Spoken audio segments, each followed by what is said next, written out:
December 2015. A safe house in rural Loudoun County, Virginia.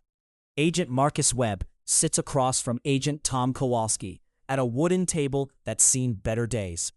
No internet connection, no power grid. Solar panels and generators only. Both their phones sit on the table between them. Batteries physically removed, not just powered off, dismantled. Because Webb knows the difference. He's been a federal agent for 19 years. He understands operational security. He knows how surveillance works. And for the past 5 months, he's watched his team die one by one in ways that shouldn't be possible. Kowalski's phone vibrates. Webb stares at it. The phone has no battery. The screen is black, but it's moving across the table, vibrating like an incoming call. Then the screen lights up. A photo loads. Webb's daughter, Emma, standing outside her middle school.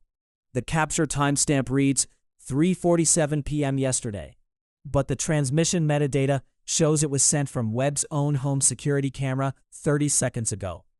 The photo shouldn't exist. The phone shouldn't work. The battery is sitting 3 inches away on the table. But Elena Vance wrote the code that decides what's possible. The files you're about to see don't exist in any public database. They were pulled from a decommissioned Aegis 9 server before the agency could run the final wipe. What happened in 2015 was classified, but the architect kept copies. 5 federal agents, 1 architect, 0 margin for error. To understand how she killed them, you need to understand what they built together. And to understand why they never saw it coming, you need to know the truth about the security system they trusted. Because Elena Vance didn't just exploit their defenses, she built them. The zero-day insurance policy was written into the code from day one. We'll get to that revelation soon, but first, let's go back to where it all started. April 2014. A secure facility in Ashburn, Virginia, buried beneath an office park that looks like every other office park in Northern Virginia. Generic landscaping, tinted windows, a parking lot full of sedans that cost exactly $32,000. This is where Elena Vance spent 60 hours a week building the future of domestic surveillance. Project Aegis 9, a next-generation behavioral mapping system designed for a 3-letter agency that doesn't officially exist. The kind of project that gets classified before the first line of code is written. Elena was 38 years old, lead architect, MIT graduate, 15 years of experience writing systems that most people would never know existed. She had clearances that let her see things that would keep normal people awake at night. The innovation wasn't the surveillance itself. Governments have been watching their citizens since governments existed. The innovation was the method. Aegis 9 didn't just collect metadata. It didn't just track phone calls and emails and web searches. It mapped behavioral patterns using IoT device signatures. Your smart thermostat, your fitness tracker, your car's diagnostic system, your refrigerator. Every connected device is a sensor. Every sensor generates data. And Elena Vance had figured out how to turn that data into a predictive model of human behavior. She could tell when someone was lying based on how their smartwatch recorded their heart rate during a phone call. She could identify criminal planning by analyzing the timing patterns of when lights turned on and off in a house. She could map social networks by tracking which devices were in proximity to each other and for how long. The system worked because people don't think about their devices as surveillance tools. They think about convenience. They think about comfort. They don't think about the fact that their doorbell camera is feeding data into a system that can predict their behavior 3 weeks in advance. Elena's specialty was writing clean code. Backdoors that looked like features. Access points that read as security patches. Administrative layers that appeared to be routine system maintenance. She was good at it, maybe the best. The team dynamic was unusual for a classified project. Most government contractors never meet the people who use their systems. But Aegis 9 was different. 5 field agents had been assigned as security consultants. Their job was to teach Elena how operators think, how they work, what they need.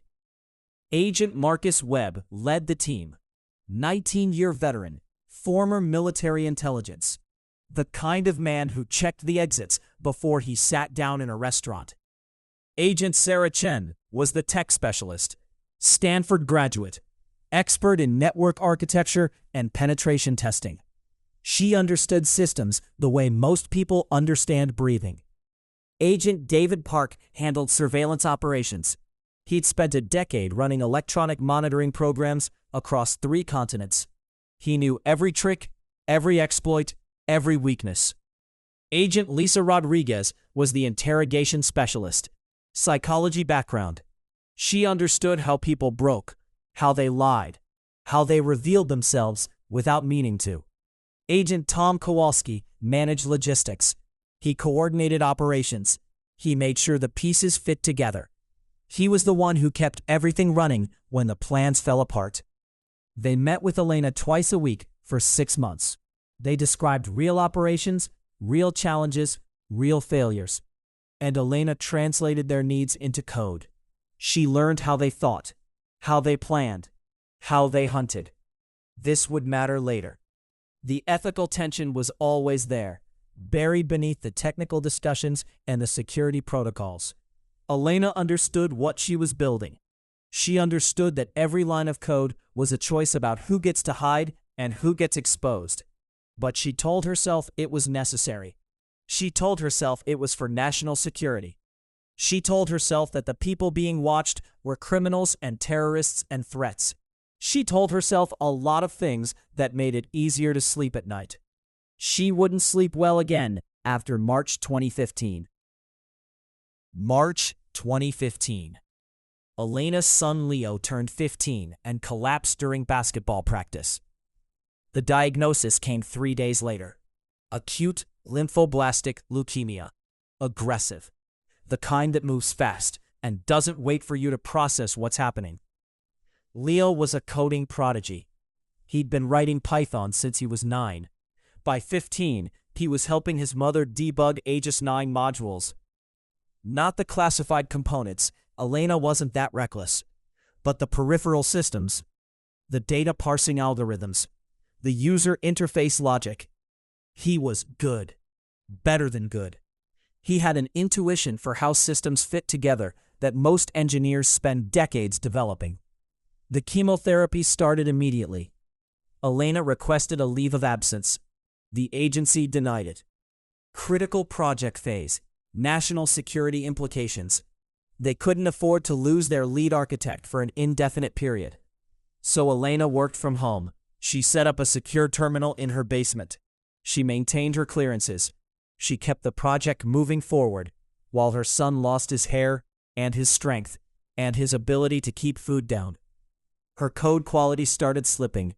Nothing major, just small inefficiencies. Patches that took longer than they should have. Commits that happened at 3 a.m. after she'd spent 6 hours in a hospital room. The agency's internal audit system flagged anomalous commit patterns in May. Elena had been accessing sections of Aegis 9 she shouldn't touch. Administrative layers. Access control systems. The core authentication protocols. She had reasons. Technical justifications. But the audit team didn't care about reasons. They cared about patterns. And the patterns suggested someone preparing to extract classified data. The decision was made at a level above the 5-agent team. Soft extraction and debriefing. Secure the systems. Ensure no data breach. Standard protocol for potential insider threats. Webb got the call on April 11th. He'd worked with Elena for a year. He respected her. But orders were orders. The team assembled at 5 a.m. on April 12th. They had a no-knock warrant. They had authorization to seize all electronic devices. They had a plan that accounted for every variable except the one that mattered. They didn't account for a 15-year-old boy who couldn't sleep because the chemotherapy made everything hurt. April 12th, 2015. 6:47 a.m. The five-agent team hit Elena's house in Reston, Virginia. Standard dynamic entry. Battering ram on the front door. Flashbangs to disorient.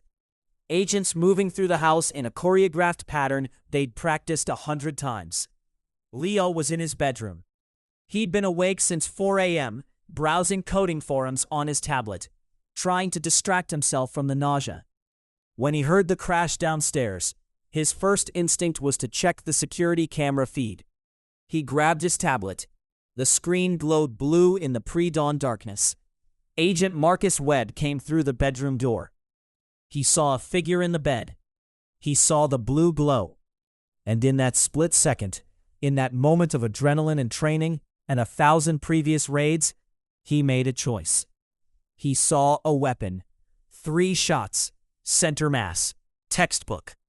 Leo died before the ambulance arrived, before Elena could reach him, before anyone could explain that the blue glow was a tablet, not a gun. The chaos that followed was bureaucratic and efficient.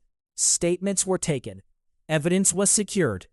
The official report was filed within 72 hours. Subject's child startled during lawful execution of warrant. Officer perceived credible threat based on subject's movements and illuminated object consistent with weapon profile. Shooting deemed justified under federal use of force guidelines.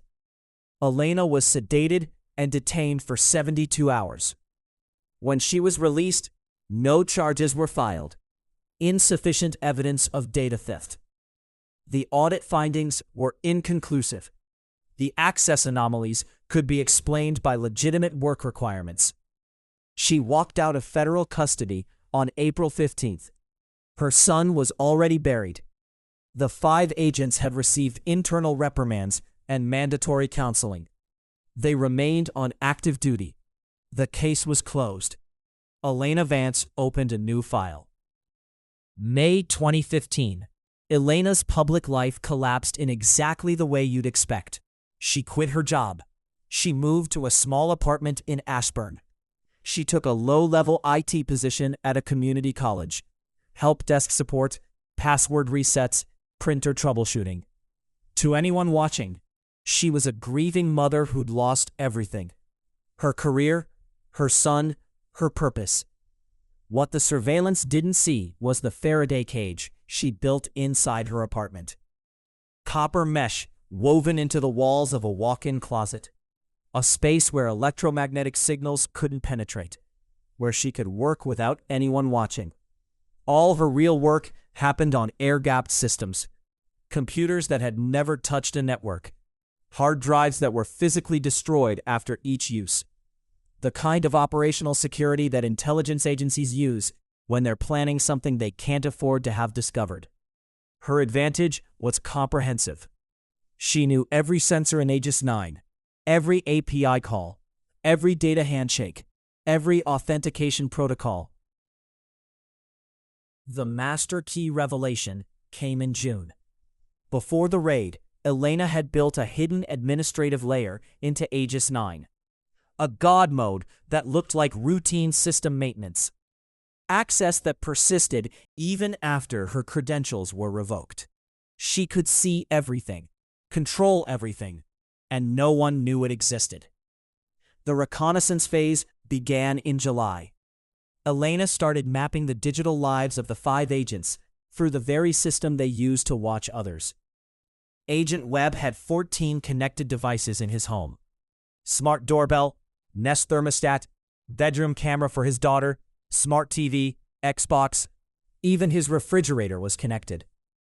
Agent Chen lived alone in a high-security condo with biometric locks and a personal VPN. But her smart home hub connected to the building's HVAC system. Agent Park was having an affair. He used burner phones and encrypted apps, but he was sloppy. He coordinated with his mistress using his personal phone.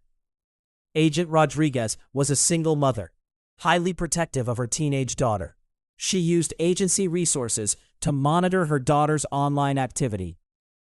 Agent Kowalski was the logistics coordinator. He had access to safe house locations and emergency protocols. Elena built digital twins of each target, complete behavioral models.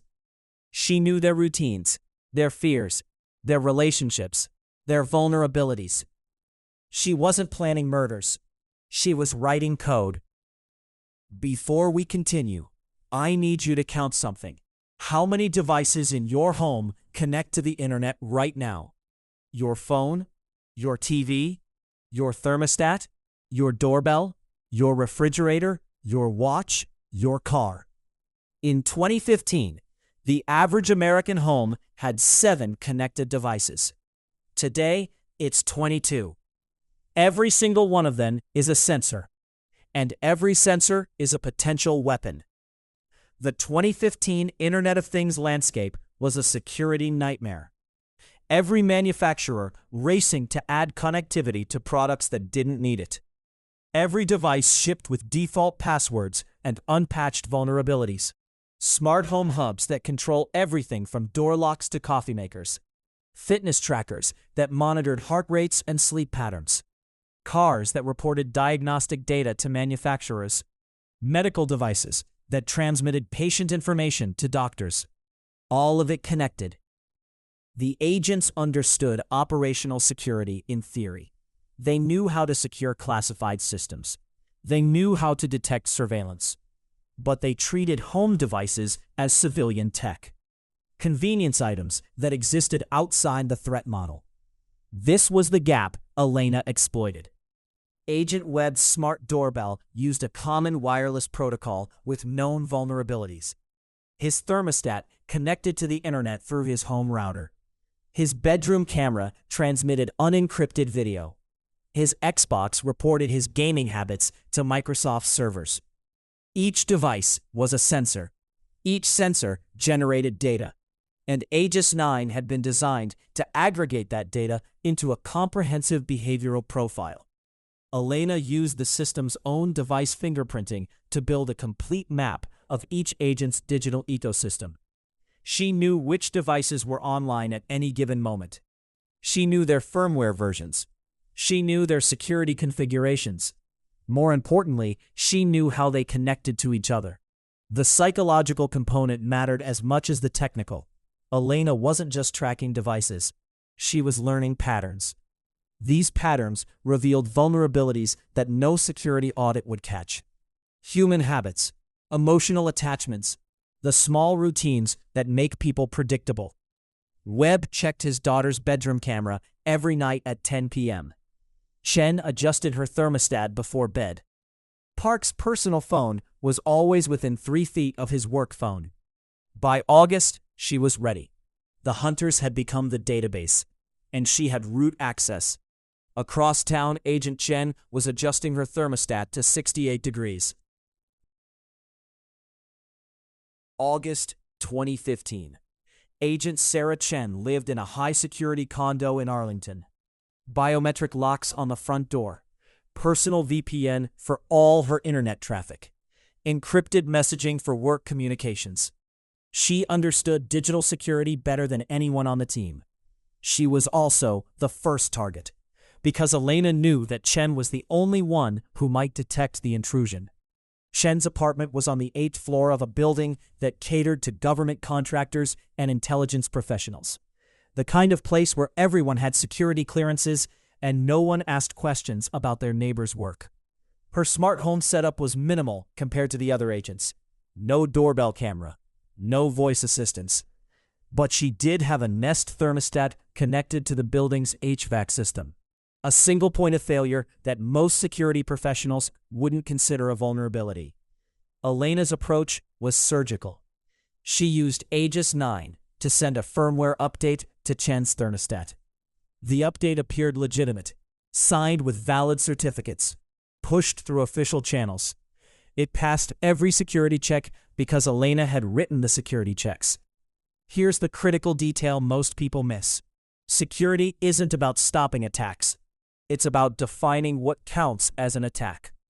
And Elena had defined the rules. The malicious payload was elegant. It disabled the carbon monoxide safety sensors in Chen's HVAC unit, while simultaneously preventing the thermostat from displaying any alerts. The furnace would run without the standard safety cutoffs. Carbon monoxide would accumulate in the apartment, and Chen would never know. The execution happened on August 23rd. Chen came home from work at 7:30 p.m. She adjusted her thermostat to 68 degrees because the evening was cool. The furnace kicked on. The carbon monoxide began building. Chen went to bed at 11 p.m. She never woke up. The autopsy ruled it accidental death due to faulty HVAC maintenance. The building management company was cited for inadequate safety inspections. The thermostat manufacturer issued a recall for units with similar firmware versions. No one looked at the code. No one examined the update logs. No one questioned why a security-conscious federal agent had died from something as mundane as carbon monoxide poisoning. And that's exactly how Elena designed it. Deaths that look like accidents. Murders that read as maintenance errors.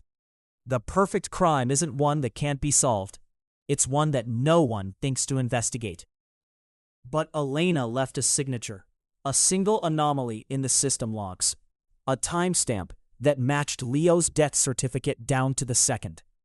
The agency's internal security noticed it during routine log analysis. They flagged it as a potential glitch, database synchronization error, the kind of thing that happens in complex systems. They dismissed it. 1 down, 4 to go. And they still didn't know they were being hunted. But to understand why they never saw it coming, you need to understand what Elena had built into the system from the very beginning.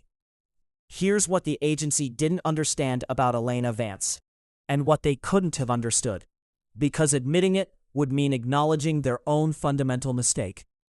When you hire someone to build a security system, you're trusting them with the architecture, the locks, the keys, the very definition of what counts as authorized access.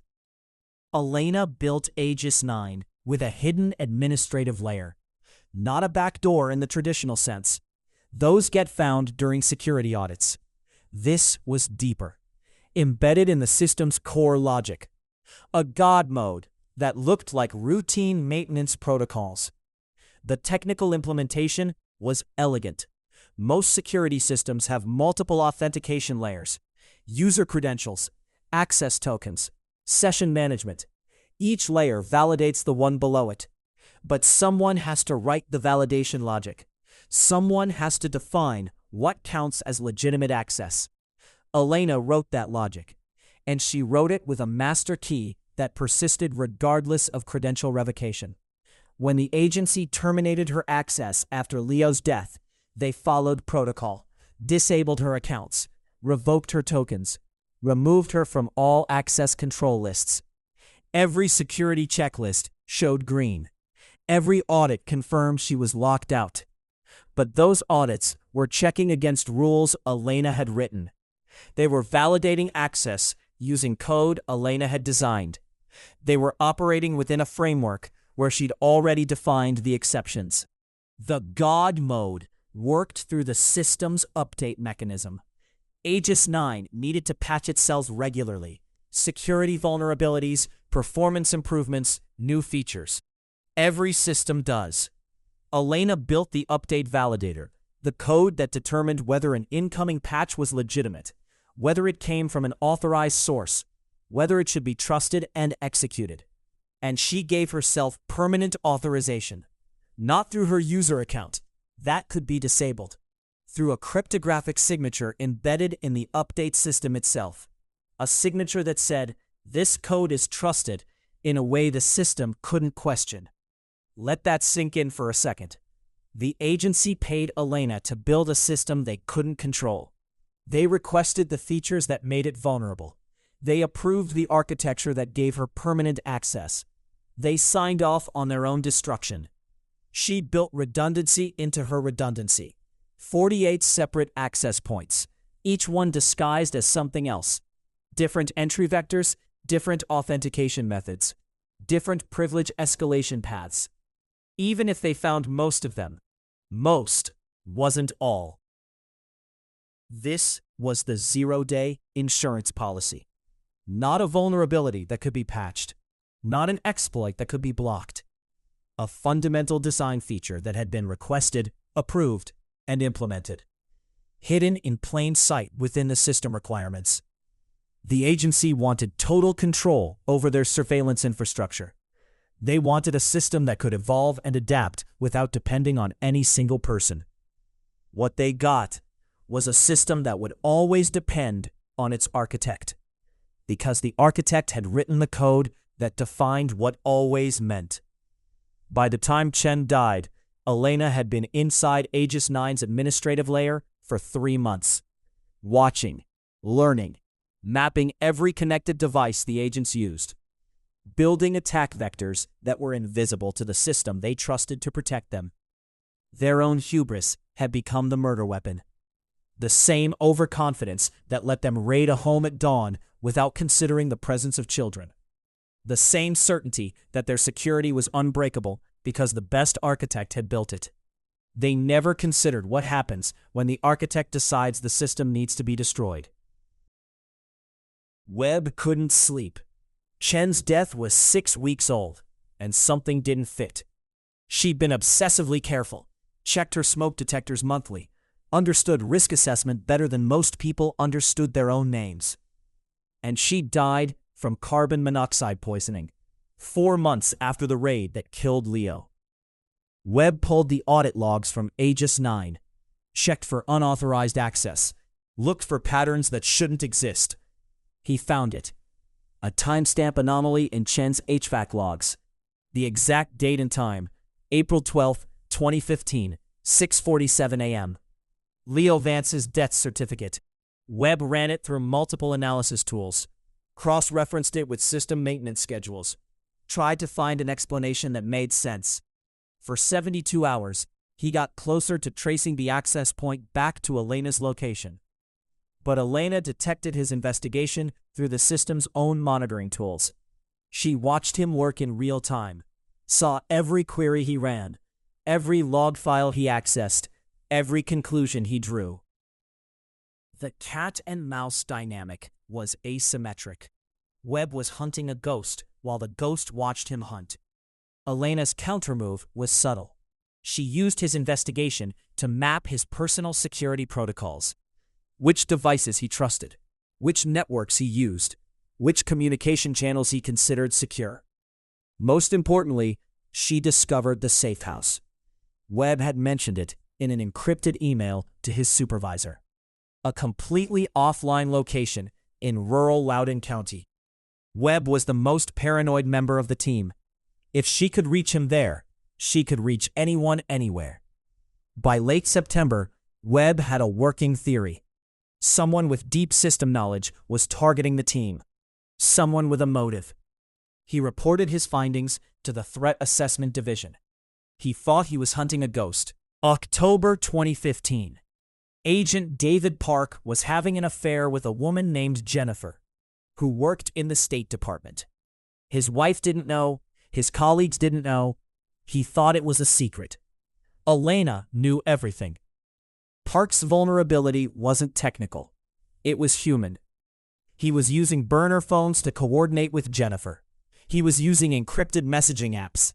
He was being careful in all the obvious ways.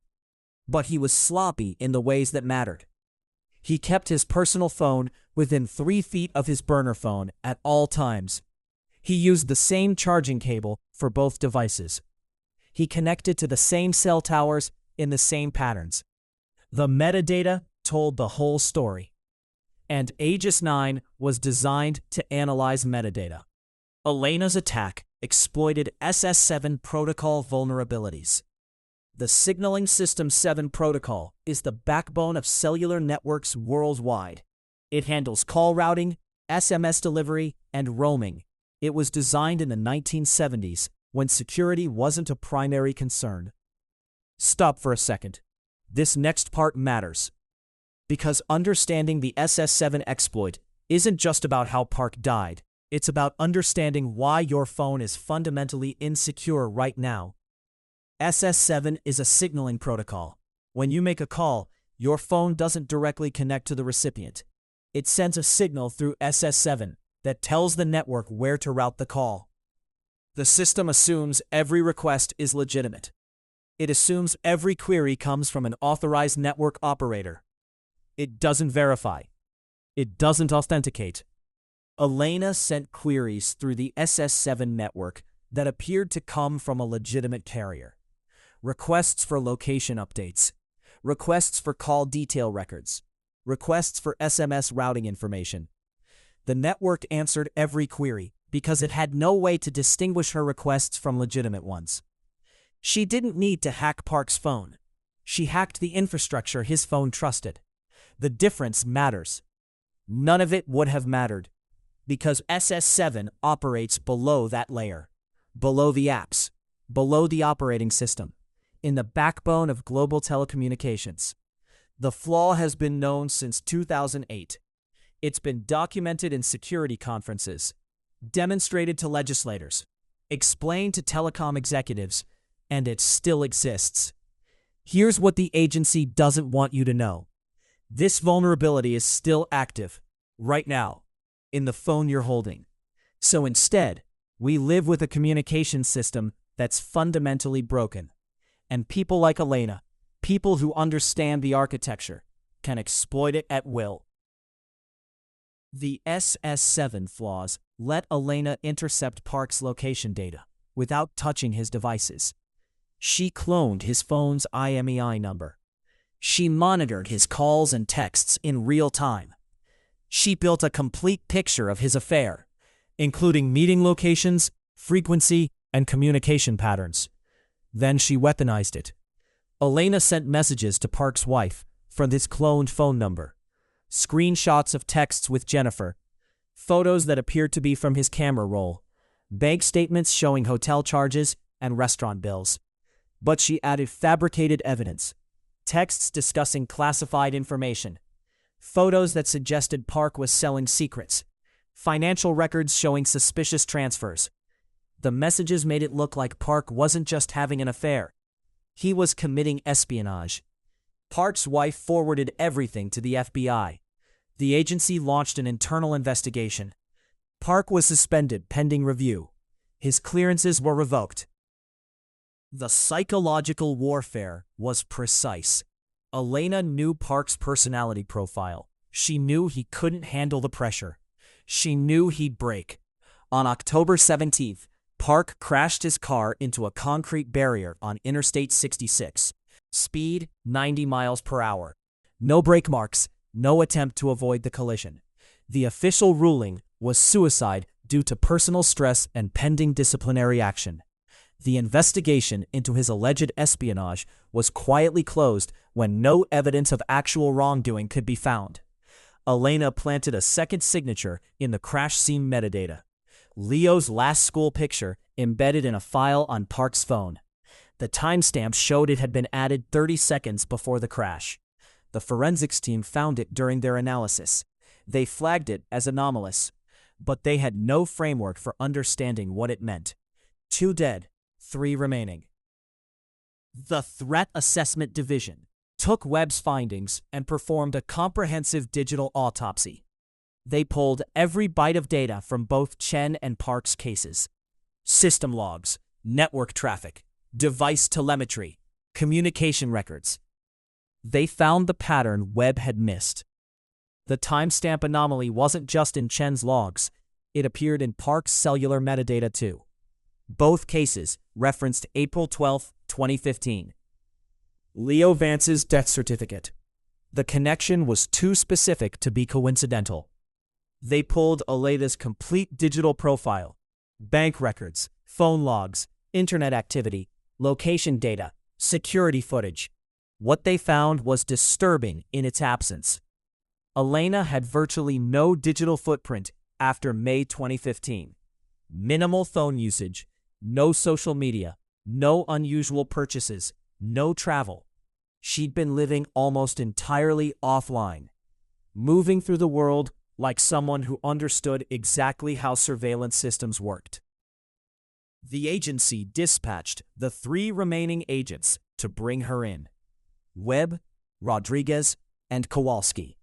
They had a warrant, They had authorization to use whatever force was necessary. They hit Elena's apartment at 6 a.m. on November 12th. Standard dynamic entry. The same protocol they'd used at her house in April. The apartment was empty. Not abandoned. Empty. Furniture in place. Utilities connected. But no personal items. No computers. No phones. No evidence that anyone actually lived there. In the center of the living room sat a single laptop, running. Screen facing the door. A video played on loop. Elena pre-recorded, sitting in a chair against a blank wall. She spoke directly to the camera. Her voice was calm, matter of fact, the tone of someone explaining a technical process. I've been inside your system for 7 months. I know where you live. I know where your families live. I know every device you own and every network you use. I wrote the code that watches you, and I left myself a key. The video continued for 3 minutes. Elena explained that she'd built administrative access into Aegis 9 that persisted after her credentials were revoked. She described the deaths of Chen and Park in technical detail. She confirmed what they'd already suspected. Then she said something that made Webb's blood run cold. You're wondering if you can stop me. You can't. I'm not running. I'm already inside your perimeter, and I'm not finished. The video ended. The laptop's hard drive began a secure wipe sequence. By the time their forensics team arrived, every byte of data had been overwritten 7 times. Elena Vance wasn't hiding. She was hunting. And they were still the prey. And as the agency scrambled to understand what Elena had built, 2 agents were preparing to go completely dark. Webb and Kowalski believed they had found the one place Elena's code couldn't reach. No phones, no grid, no digital footprint.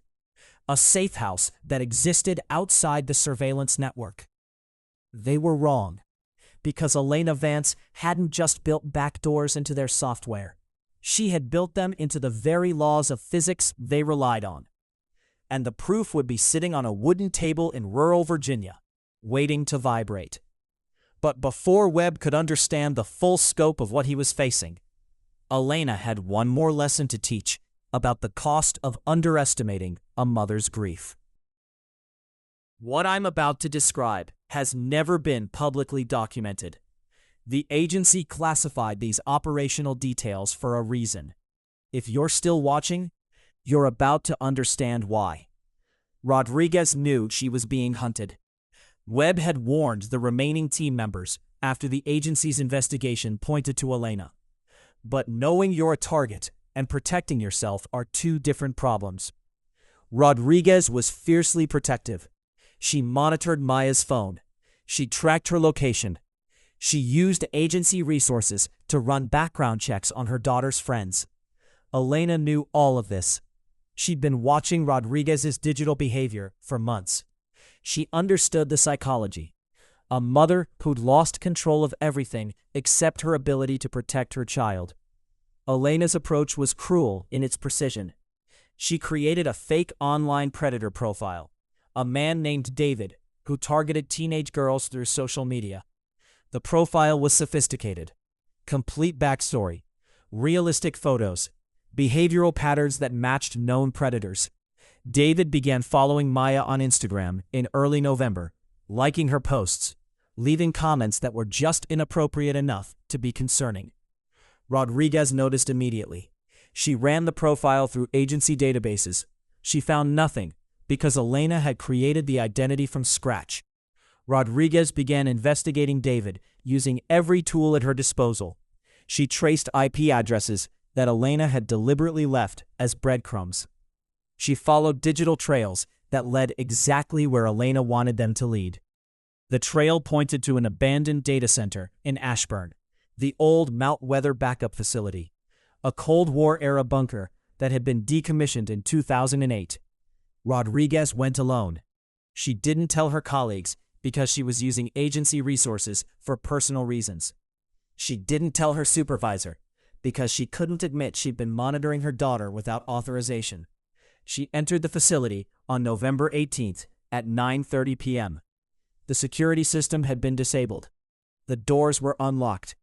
Everything suggested someone had been there recently. What Rodriguez didn't know, what she couldn't have known, was that she'd just walked into a room designed to kill without leaving evidence. If you work in a building with a server room, what I'm about to describe might be installed 20 feet from your desk right now. Let's dissect the weapon, the Novec 1230 Clean Agent Fire Suppression System. It's installed in data centers and server rooms worldwide. Anywhere you need to extinguish fires without damaging sensitive electronics. Water would destroy the servers. Halon was banned in the 1990s, so the industry switched to clean agents, gases that displace oxygen and suffocate fires. Novec 1230 works by reducing oxygen concentration from 21% normal atmospheric level to below 15%. At that level, fires can't sustain. But here's the critical detail. Humans can't sustain either. Below 15% oxygen, you have maybe 60 seconds of consciousness. Your body begins shutting down non-essential functions. Your vision narrows. Your thinking slows. You feel drunk, confused. You don't realize you're dying until you're already too weak to escape. The system is designed with safeguards. Alarms that sound before discharge. Abort buttons. Mandatory egress time. But those safeguards are software. And Elena Vance wrote software. She disabled the alarms, locked the doors, removed the abort function. She'd turned a safety system into an execution chamber. One that would leave no forensic evidence beyond asphyxiation in a sealed room. The autopsy would show cause of death, oxygen deprivation. The investigation would find a malfunctioning suppression system. The manufacturer would issue a recall, and no one would think to check the code. Inside, Rodriguez found a server room that appeared to be running child exploitation material. Banks of computers, external hard drives, evidence that seemed to confirm David was real and operating from this location. It was all fabricated. Elena had staged the entire scene, but Rodriguez didn't know that. She began documenting everything for prosecution.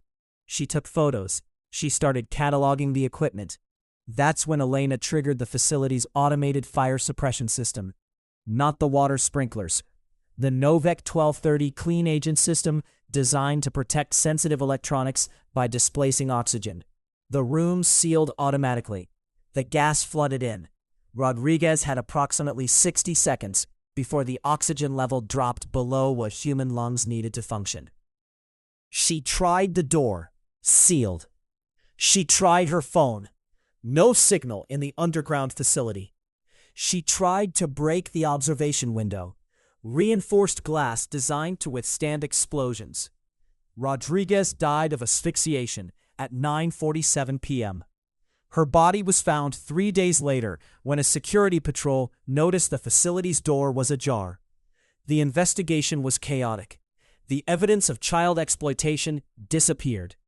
The server room was empty except for Rodriguez's body and her phone. No hard drives, no computers, no explanation for why she'd been there. The agency couldn't explain it publicly. They couldn't admit one of their agents had been investigating a case off the books. They couldn't acknowledge she'd been using classified resources for personal reasons. The official statement was vague. Agent Rodriguez died in the line of duty. No further details would be released due to ongoing investigations. 3 dead, 2 remaining, and Webb finally understood the pattern. Elena wasn't targeting them randomly. She was executing a program. Each death was a function call. Each victim was a variable, and the code was running exactly as designed. Rodriguez had died in silence, suffocated by a system designed to protect. But Agent Tom Kowalski's end would be different.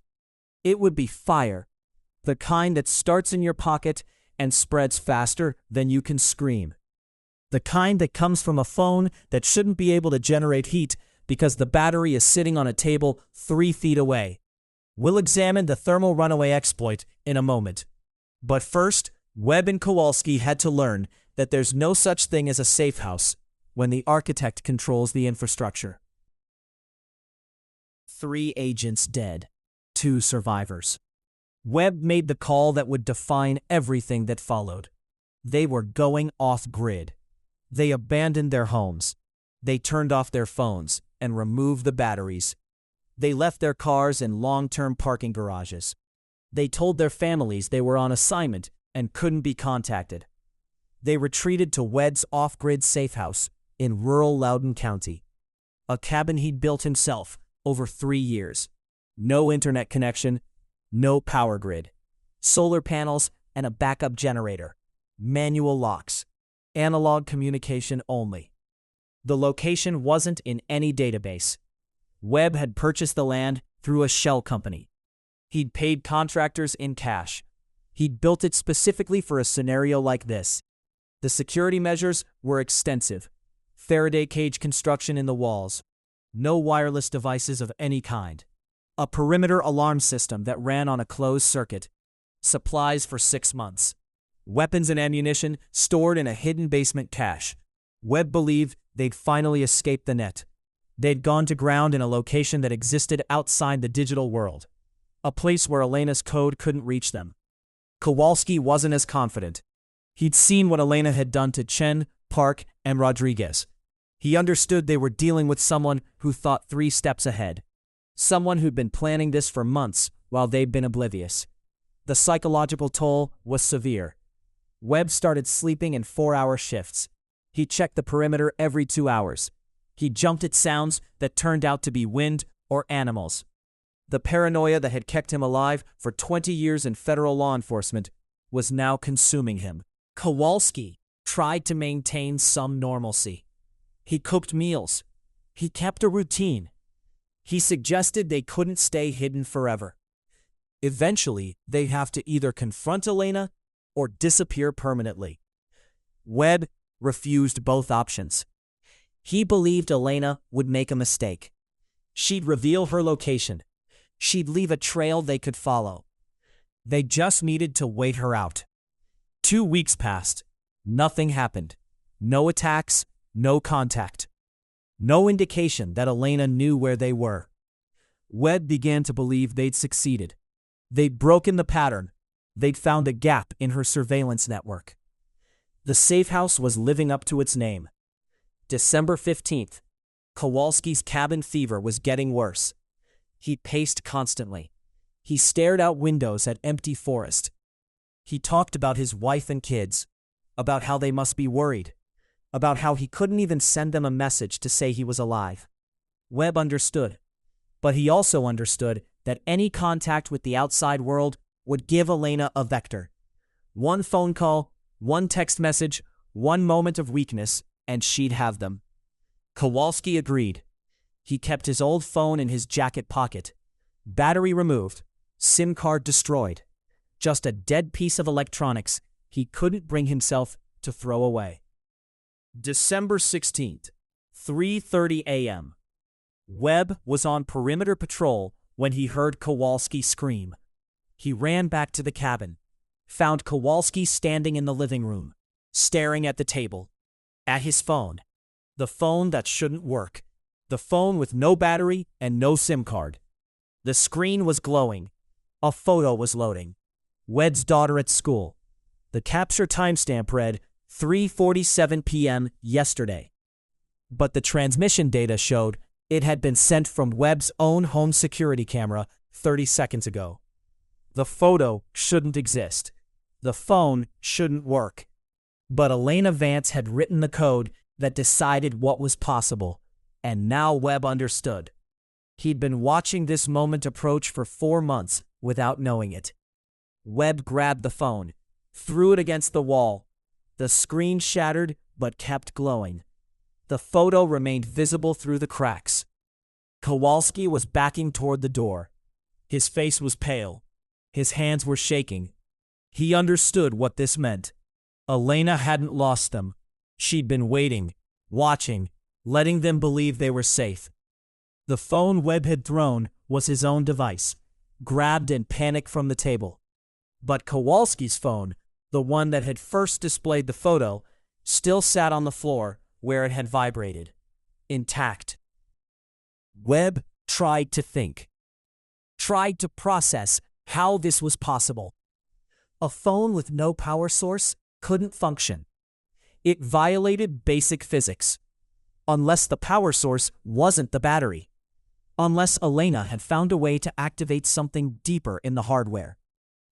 The baseband processor, the chip that handled cellular communication, the component that ran below the operating system and maintained its own power management, the part of the phone that most people didn't know existed. Elena had exploited it. She'd sent a signal that triggered the baseband processor into active mode. The phone had been displaying a photo and vibrating with power that shouldn't exist. A deliberate demonstration that she controlled the hardware at levels the agency hadn't even theorized were accessible. She'd proven she could reach them anywhere. Even here. Even in a Faraday cage with no network connection. But Webb understood the vector a moment later. The solar power system. The copper grounding lines running from the panels to the earth. The conduits weren't shielded. They penetrated the Faraday cage by necessity. You can't run an off-grid power system without grounding to prevent surge damage. Elena had turned the safety infrastructure into an antenna. The grounding wires carried the signal. The solar charge controller became an unintended receiver. The very system that was supposed to keep them independent had become the pathway for her signal. A Faraday cage only works if it's perfect. One gap, one unshielded wire, one copper conduit to the outside world. Webb tried to think, tried to process how this was possible. A phone with no power source couldn't function. It violated basic physics. Unless the power source wasn't the battery. Unless Elena had found a way to activate something deeper in the hardware. The baseband processor, the chip that handled cellular communication, the component that ran below the operating system and maintained its own power management, the part of the phone that most people didn't know existed. Elena had exploited it. She'd sent a signal that triggered the baseband processor into active mode. The phone had been displaying a photo and vibrating with power that shouldn't exist. A deliberate demonstration that she controlled the hardware at levels the agency hadn't even theorized were accessible. She'd proven she could reach them anywhere. Even here. Even in a Faraday cage with no network connection. But Webb understood the vector a moment later. The solar power system. The copper grounding lines running from the panels to the earth. The conduits weren't shielded. They penetrated the Faraday cage by necessity. You can't run an off-grid power system without grounding to prevent surge damage. Elena had turned the safety infrastructure into an antenna. The grounding wires carried the signal. The solar charge controller became an unintended receiver. The very system that was supposed to keep them independent had become the pathway for her signal. A Faraday cage only works if it's perfect. One gap, one unshielded wire, one copper conduit to the outside world. The message was clear. There was no safe house. There was no hiding. She controlled the infrastructure. She controlled the code. She controlled everything. Kowalski grabbed his coat, said he was leaving, going to his family, taking his chances in the open, rather than sitting in a cabin waiting to die. Before Webb could stop him, Kowalski picked up his phone from the floor and the battery from the table, shoving both into his jacket pocket. Some desperate part of him needing to understand how she'd done it, needing to see if it would work again. Webb tried to stop him, tried to explain that running was what Elena wanted, that panic would get them killed faster than patience. But Kowalski was done being patient. He'd spent 2 weeks in isolation, 2 weeks wondering if his family was safe, 2 weeks watching Webb descend into paranoia. And now this. Proof that Elena could reach them whenever she wanted. He walked out the door at 3:47 a.m. Webb didn't follow. He sat in the cabin and stared at the shattered phone still glowing on the floor. He understood now. Elena wasn't trying to kill them immediately. She was breaking them first, destroying their confidence, their sense of safety, their belief that they could protect themselves or their families. She was teaching them what it felt like to be powerless, to watch something terrible approach and be unable to stop it, to understand that every choice led to the same outcome. She was teaching them what she'd felt when Leo died. Kowalski had reached his breaking point. 2 weeks in isolation. 2 weeks watching Webb spiral into paranoia. 2 weeks knowing his family was exposed while he hid in the woods. He walked through the forest toward where they'd hidden his car 3 miles away. The temperature was 28 degrees. His breath formed clouds in the darkness. He had his old phone in his jacket pocket, the one that shouldn't work, the one Elena had somehow activated. He should have thrown it away, should have destroyed it completely, but some part of him wanted to understand how she'd done it. The phone stayed dark as he walked. No more photos, no more messages, just a broken piece of electronics with a shattered screen. Kowalski reached his car at 4:15 a.m., a 2012 Honda Accord he bought used specifically because it had minimal electronics. No GPS, no OnStar, no connected services, just an engine and 4 wheels. He started driving south toward his home in Springfield. He knew it was dangerous, knew Elena might be watching, but he needed to see his family, needed to know they were safe. 2 weeks of isolation had convinced him that protecting himself meant nothing if his wife and children were exposed. Somewhere on I-66, he'd done something stupid. He'd pulled over at a rest stop, sat in a dark parking lot, and he'd slid the battery back into the phone just to see, just to understand how Elena had made it work without power. The screen had stayed dark. Nothing happened. Just a dead phone with a reinstalled battery. Kowalski told himself it was fine, that he'd proven it was really off, that whatever Elena had done at the safe house was a one-time trick. He was wrong. He parked 3 blocks from his house, approached on foot, watched for surveillance, saw nothing unusual. His wife's car was in the driveway. The lights were off. Everything looked normal, peaceful, like the world he'd left behind still existed and was waiting for him to return. Kowalski stood across the street for 5 minutes, watching, thinking about walking up to the door, thinking about his wife's face when she saw him, his kids asking where he'd been. He never made it to the door. At 5:03 a.m., Kowalski felt heat in his jacket pocket. Not warmth, heat. The kind that meant something was wrong. He reached for the phone, tried to pull it out, but the heat was already intense enough to burn through fabric. The phone's battery was in thermal runaway. Elena's code had been waiting. The moment Kowalski reinstalled the battery, her exploit had infected the battery management system, the protection circuit designed to prevent exactly this. The BMS was supposed to monitor cell temperature and shut down charging if anything went wrong.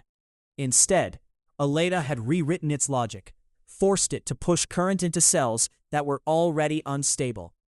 The lithium was overheating, breaking down, releasing energy faster than the phone's safety systems could handle.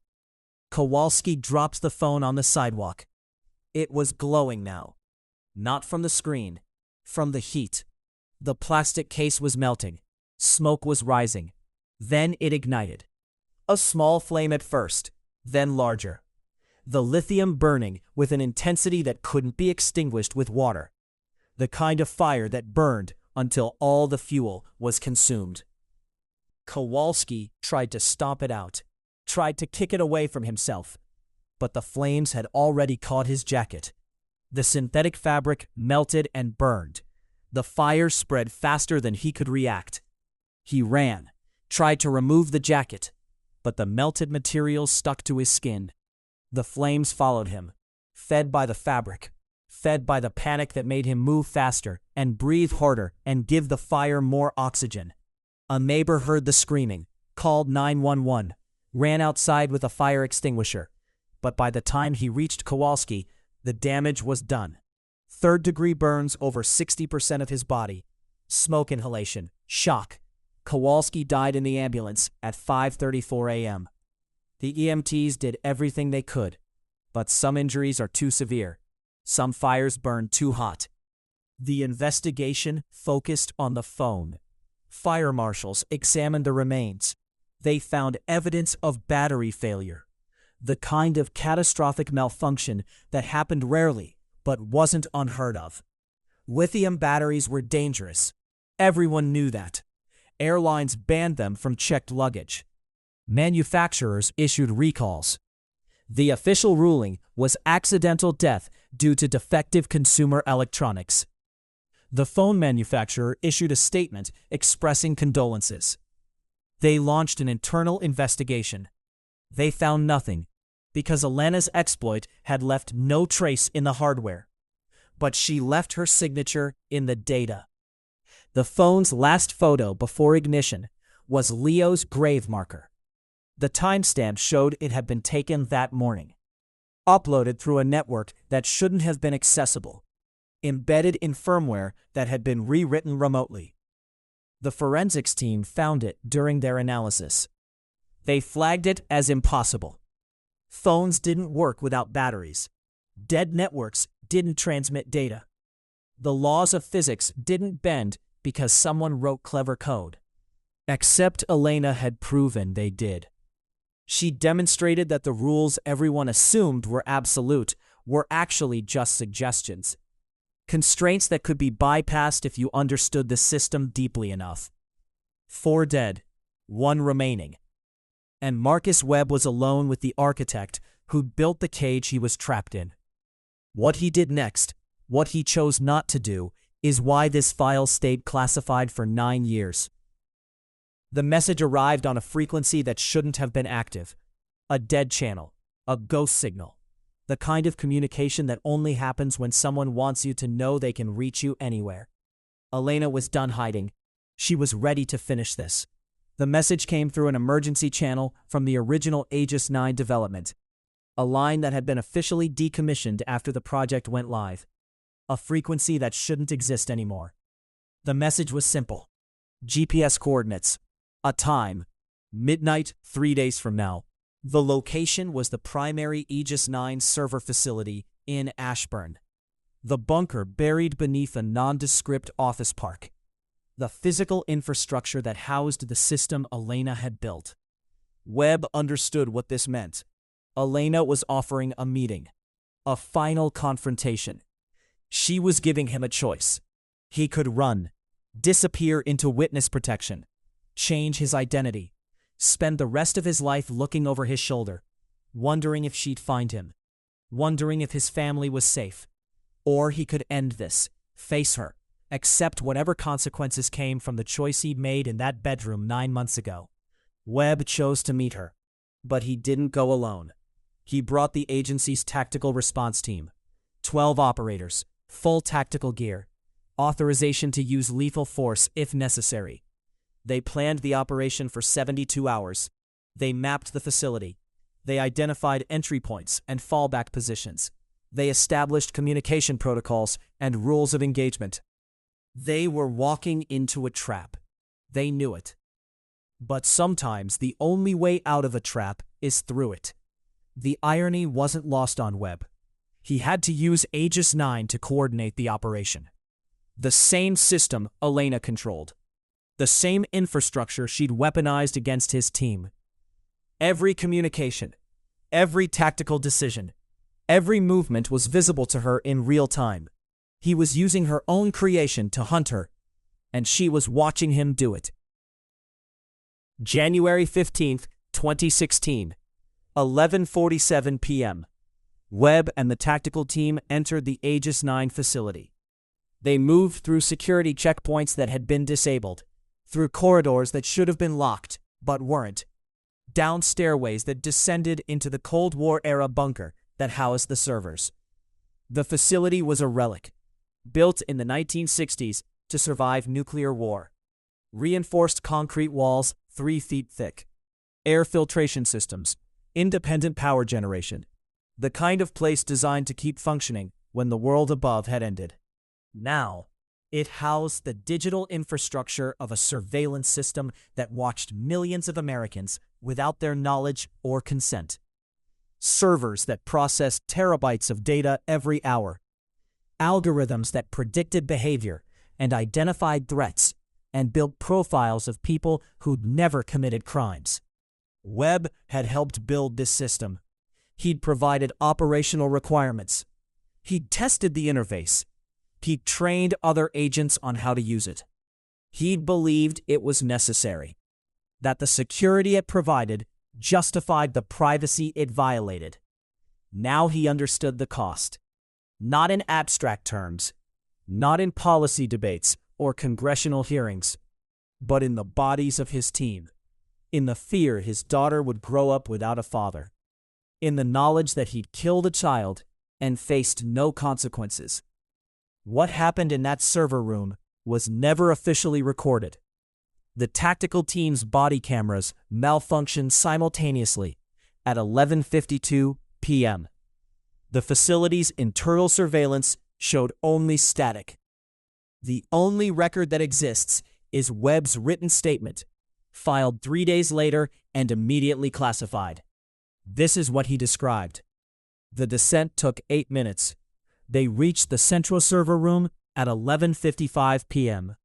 The door was open, the lights were on, and Elena Vance was waiting. She sat at a terminal in the center of the room, surrounded by screens showing live feeds. Webb's daughter walking to school, Rodriguez's daughter, Maya, doing homework, Kowalski's wife putting their children to bed, Park's widow sorting through his belongings. Every agent's family, every person they'd ever cared about, all visible in real time through cameras and devices they didn't know were compromised. Elena looked different than Webb remembered. Thinner, harder. Her hair was shorter. Her eyes had the flat affect of someone who'd burned through every emotion and emerged on the other side with nothing left but purpose. She didn't stand when they entered, didn't reach for a weapon, didn't acknowledge the 12 operators with rifles pointed at her head. She just kept typing, finishing whatever she'd been working on before they arrived. Webb raised his hand, told his team to hold position. He approached the terminal alone, stopped 10 feet away, close enough to talk, far enough to react if she moved. "You came?" Elena said. Her voice was calm, conversational, like they were colleagues catching up after a long absence. "You killed 4 federal agents," Webb said. "You killed my son." The statement hung in the air between them, simple, undeniable, the core truth that everything else radiated from. Webb had rehearsed this moment. He planned what he'd say, how he'd justify the raid, how he'd explain that Leo's death was a mistake, an accident, a tragedy that no one intended. But standing in that room, watching the screens show families that Elena could destroy with a few keystrokes, the rehearsed words felt hollow. "He had a tablet," Webb said. "In the dark, the screen glow looked like a weapon," Elena finished. "I know. I've read the report. I've watched the body camera footage. I've analyzed every frame. He was running toward me, toward his mother, because armed men were in his house, and he was scared." She finally looked at him. Her eyes were dry. No tears, no rage, just cold assessment. "You shot him 3 times, she said. "Center mass, textbook, the kind of shooting that gets praised in training. Except the target was a 15-year-old boy holding a tablet." Webb's throat was tight. He'd spent 9 months trying not to think about those 3 seconds. The blue glow in the darkness, the shape moving fast, the decision that happened faster than thought. "I didn't know," he said. "You didn't check. You didn't wait. You didn't consider that a child might live in the house you were raiding at dawn." You came in with guns and expected everyone to comply, and when someone didn't, you killed them. She turned back to her screens, pulled up a file, body camera footage from the raid, Webb's point of view, the darkness, the movement, the shots. Then she slowed it down, frame by frame, enhanced the image, showed Leo's face in the moment before the bullets hit. The confusion, the fear, the complete absence of threat. This is what I see every time I close my eyes, Elena said. My son's last moment, captured in 1080p, stored on a server in this building, available for review whenever your agency wants to justify what you did. Webb couldn't look away from the screen, couldn't unsee what she was showing him. The truth he'd been avoiding for 9 months. The official finding was justified use of force, Elena continued. Officer perceived credible threat, appropriate response under the circumstances. No disciplinary action recommended. She closed the file, opened another. Internal memos discussing the case. Recommendations to settle quietly with the family. Strategies to minimize public exposure. Talking points about the dangers agents face and the split-second decisions they have to make. Your agency knew it was wrong, she said. They just didn't care. Because Leo was nobody, because I was nobody. Because federal agents don't face consequences for killing civilians in their own homes. Webb wanted to argue, wanted to defend the system, wanted to explain that law enforcement was complicated and dangerous and sometimes mistakes happened. But he'd spent 9 months watching his team die. He'd seen what Elena could do when the system failed her. He understood that justice delayed was justice denied, and that some wounds couldn't be healed by policy reforms or internal reviews. So you killed them, he said. Chen, Park, Rodriguez, Kowalski, people who weren't even in that bedroom. They were part of the team. They participated in the raid. They watched you shoot my son and did nothing. They filed reports that supported your version. They closed ranks and protected you. They were following orders. So was I. Following the logic of a system that values some lives more than others, that grants immunity to those with badges and denies justice to those without. Elena stood, walked to a different terminal, pulled up a schematic of Aegis 9's architecture. The complete system, every component, every connection, every vulnerability she'd built into it. I designed this system to be unbreakable, she said. Encrypted end-to-end, distributed architecture, redundant backups, the kind of infrastructure that survives targeted attacks and system failures. She highlighted a section of code, a module that looked like routine maintenance protocols, but contained something else, something that didn't belong. I also designed it to have a master key, administrative access that persists regardless of credential revocation, a God mode that lets me see everything and control everything, and make the system do things it was never supposed to do. You built a weapon, he said. I wasn't planning murders, Agent Webb. I was writing code. Your team's deaths were just execution errors in a program that ran exactly as designed. She paused, and for the first time, something human flickered behind her eyes. I spent 3 years building the cage. I told myself it would only hold the guilty. Then you put my son inside it. She pulled up surveillance records, files on thousands of people, their movements, their communications, their associations. Data collected without probable cause or judicial oversight. This is what you built, Elena said. With my help, with my code. A system that watches everyone and trusts no one and assumes guilt until proven otherwise.